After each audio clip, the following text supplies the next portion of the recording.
either sa sarili niya or sa mga kababayan sa Milan na nagkwento sa kanya. So, Yeah, ito po Mr. may Chair, higit magkaiba na po yung halaga. personal knowledge at yung kwento. Okay Hindi po. po personal Pero, knowledge yun. alright, So I'm we're not lawyers here, so we have to discussing. make that I am diba? not a Yeah. lawyer, Mr. Chair, Yeah, pero ang but sinasabi this is a ko legal po, matter, so we have to be hindi clear lang po about ito it. legal matter, pati po para sa akin bilang author sa isa sa mga resolusyon na gusto kong pahalagahan yung sinasabi ni na Ms. Acton. Yes, but lalo Senator na Risa, if Sen. I Alan, go if I here may and just say, Mis- na kwento ng mga tao tungkol kay Risa, magre-react ka eh. Mr. Career to ng mga taga-DFA, hindi Mr. pwedeng Chair, chismis or no, hearsay ang gagawin natin dito. Doon ako pinaka No, I'll go there if you No, allow Mr. me Chair. after Mr. Hernandez. Babalikan ko sila. Na-interrupt kasi yung trend ng pagtatanong ko sa kanila. Mr. Chairman, may I ask some questions? Go ahead po. Yeah. So, Mr. Chairman, may I frame muna ko yung aking concerns. But first and foremost, may I congratulate you to continue to stand up for our OFWs. And yun yung una kong concern na every time tingin natin wala nang scam, eh meron na naman bago. I could not forget, Mr. Chair, nung tumayo ka sa floor, nagkwekwentuhan lang tayo. And may mga governor, I think may senator pa, mayors na nagsascam tungkol sa piyesta. At sinabi mo nga, ako never ako magpapascam sa mga yan. And it happened na yung nagsascam kasi, mga pangalan at phone number. And in fact, Mr. Chair, sa akin, may naghingi ng pera, gumamit ng mga pangalan ng ambassador. Tapos yung number na nag-text sa akin, number sa New Zealand at Australia na nagsasabing sila yung ambassador na kilala ko. Buti na lang chinek ko, nasa Pilipinas na. So ang point ko lang, yes, the scams are out there. And nakakalungkot na talagang ang tina-target yung OFWs. Okay. But bakit masyado akong concerned sa nangyari dito at thankful sa chairman and of course kay Senator Risa for taking it up? First, because ang target is our national treasures, the OFW. Hirap na sila, tapos ganito pa nangyayari. And just for a background, Mr. Chair, marami kasing bansa and Yusek De Vega or DFA or Yusek Olalia can correct me. Marami kasing bansa, pag nawalan ng trabaho yung OFW, they have to go home. Dito na sila kailangan mag-apply.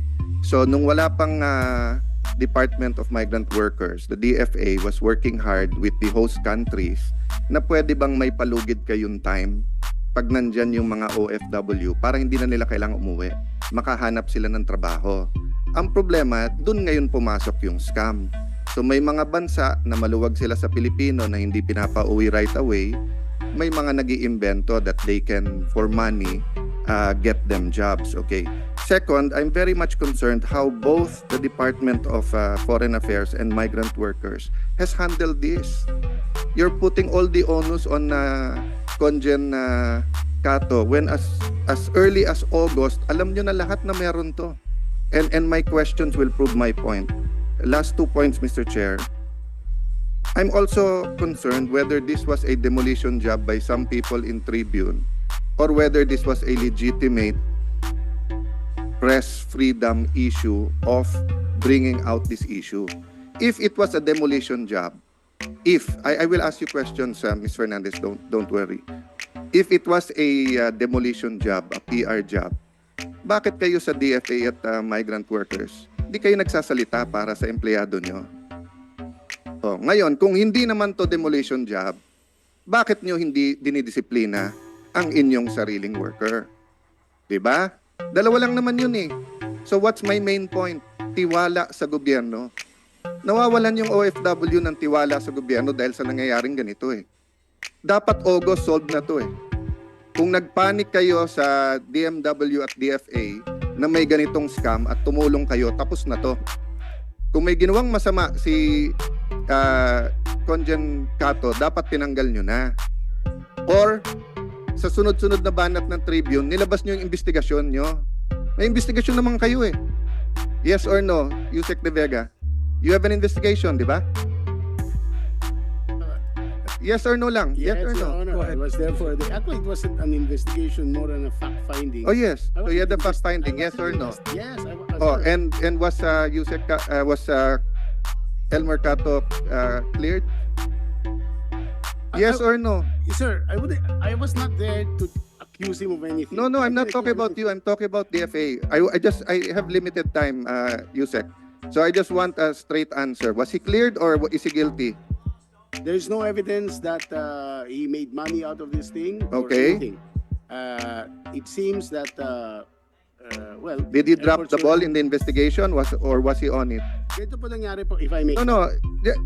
Straight lang naman to No. eh. Kung baga sa ruling, you can submit it later. Gusto ko lang yung dulo ng ruling. So, there's no evidence that he got any money.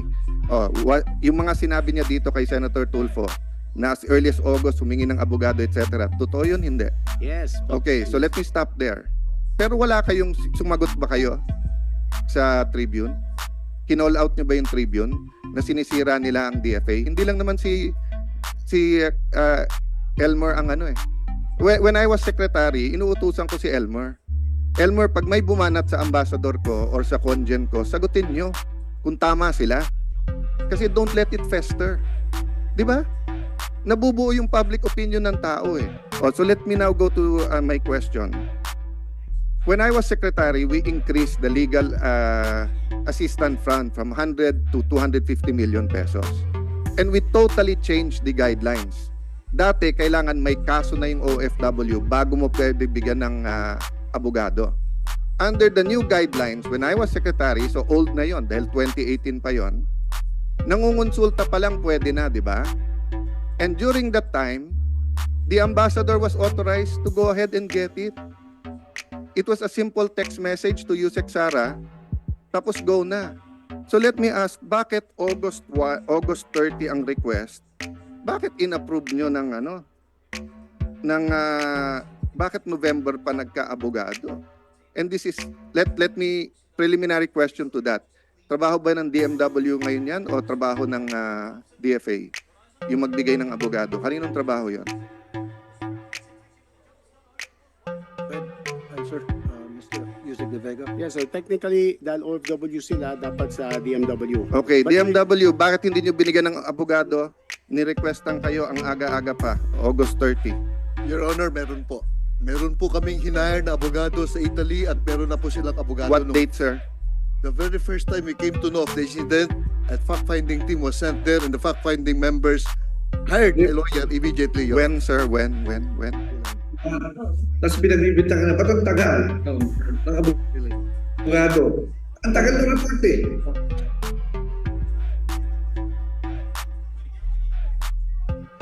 Baka may online, Mr. Chairman. So, Dr. Lalia, because I have limited time, I want to get to the bottom of this.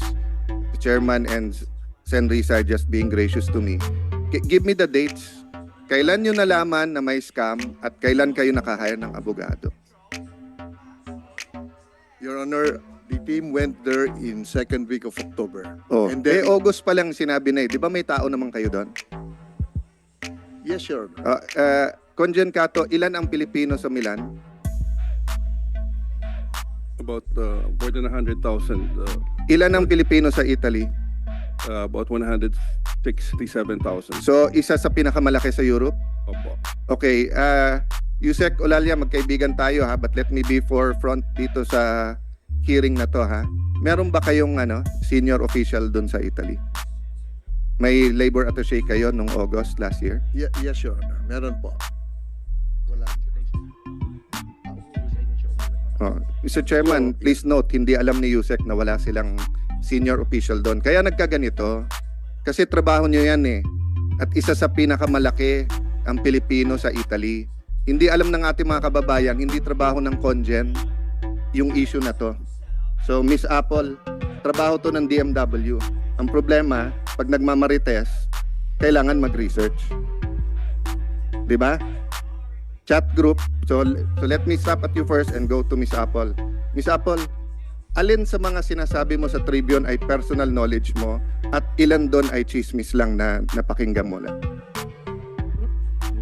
Yung tungkol lang po kay Crisel Respicio. Ang ano yon? Yan lang ang... Yun lang po yung sinabi ko sa Daily Tribune. Yung iba naman po sumbong na po ng Kaya nga, so chismis. sumbong po. Ano kaibahan ng sumbong at saka chismis? Sumbong nangyari po talaga sa kanila. So paano alam mo na tunay na nangyari? Hindi lang po isa ang nagsabi. So 400 ang nabiktima dito lang na to. Ilan ang estimate na nabiktima sa buong Milan? ng mga patronato. Sabihin mong 1,200. Kaya ba ng Congen harapin ang 1,200 na tao? Oh, so bakit kayo nagko-complain na hindi naharap personally? Hindi na po. 'Di ba? Your Honor, hindi. Ang mga senador ba, hinaharap ba namin kayo lahat personally? Gusto namin. But there are 110 million Filipinos. So yun nga ang sinasabi kapag ka-chismis kasi. 'Di ba? So kung grupo-grupo yon, haharapin ng Congen yung leader ng mga grupo. Iba yung hindi inaasikaso, iba yung hindi hiniharap. Yung Secretary ba ng Justice, hinaharap ba niya lahat ng complainant? Oh, 'di ba? So, ano yung totoong sinabi nyo sa Tribune at ano hindi? So, sinabi nyo ba sa Tribune na kumikita si So, may I ask Mr. Hernandez, sino Mr. Chair, sinasabi nyo na The indulgence of Senator Alan. Mr. Chair. If I just may, gusto kong mas pahalagahan yung sinasabi ni Ms. Apple sa atin mula nung nakaraang hearing na maaring hindi lahat ay personal knowledge na sinabi naman niya may mga sinabi sila na reklamo sa kanila at nirelay lamang nila, pero ito po ay yung marami din ay masasabi nating personal knowledge na karanasan niya sa either sa sarili niya or sa mga kababayan sa Milan na nagkwento sa kanya. So Yeah, ito po ay Mr. may Chair, higit magkaiba na po yung halaga. personal knowledge at yung kwento. Okay Hindi po. po personal Pero, knowledge yun. All right. So, I'm not we're lawyers here, so discussing- we have to make that, I diba? am not a lawyer, Mr. Chair, Yeah, pero ang but sinasabi this is a ko legal po, matter, so we have well, to be hindi lang clear po about ito it. legal matter, pati po para sa akin bilang author sa isa sa mga resolusyon na gusto kong pahalagahan yung sinasabi ni na Ms. Apple. Yes, but mula Senator nung- Risa, if Sen. I Alan, go if I here may and just go- say, na kwento ng mga tao tungkol kay Risa, magre-react ka eh. Mr. Career to ng mga taga-DFA, hindi Mr. pwedeng Chair, chismis or no, hearsay ang gagawin natin dito. Doon ako pinaka No, I'll go there if you No, allow me Mr. Chair. after Mr. Hernandez. Babalikan ko sila. Na-interrupt kasi Yes, yung trend nung pagtatanong ko sa kanila. I